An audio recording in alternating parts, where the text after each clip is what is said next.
Hi, welcome back to the Calm Place. This week's episode is titled, Not Every Thought is Meant to Be Believed.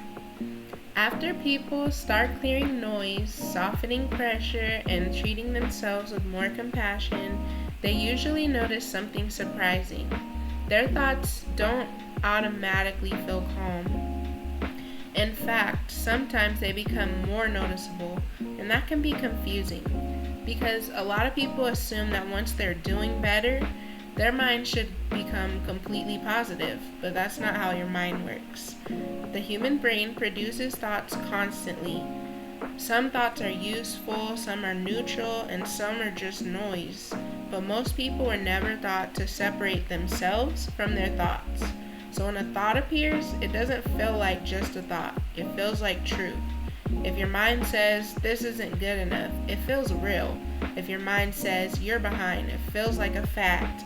If your mind says, you should be doing more, it feels like something that needs to be acted on. But thoughts are not always accurate. They're often reactions.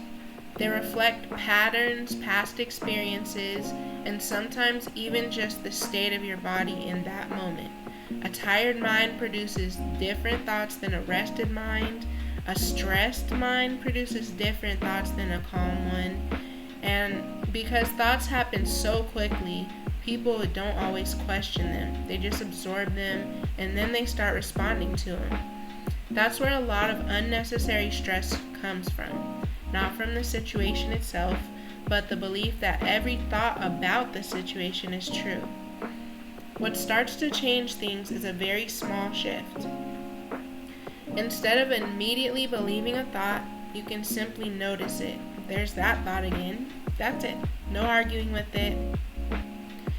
No trying to force it away, just noticing.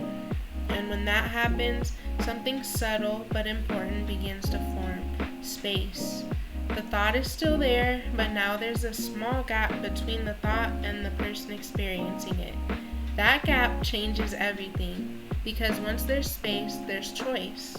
A thought can say, you didn't do enough today, but instead of immediately reacting to it, there's a moment to see it clearly, and in that moment, something else can also be noticed.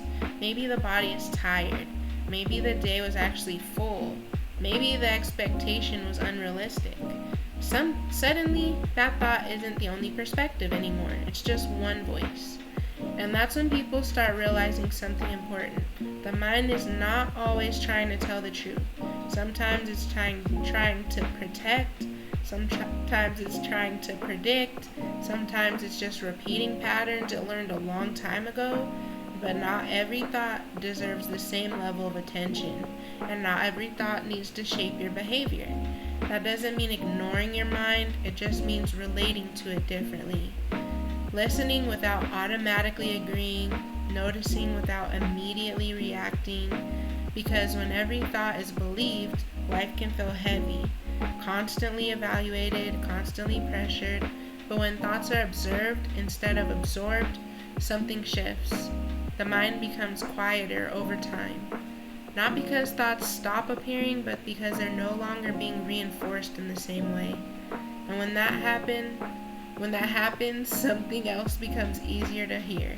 Not louder, but steadier. A sense of what actually feels true. Not based on fear, not based on pressure, just clear. And that clarity doesn't come from controlling every thought. It comes from realizing you don't have to. Because you're not every thought you think. You're the one noticing them. And that difference changes the entire experience of being in your own mind. Love you. Talk to you soon.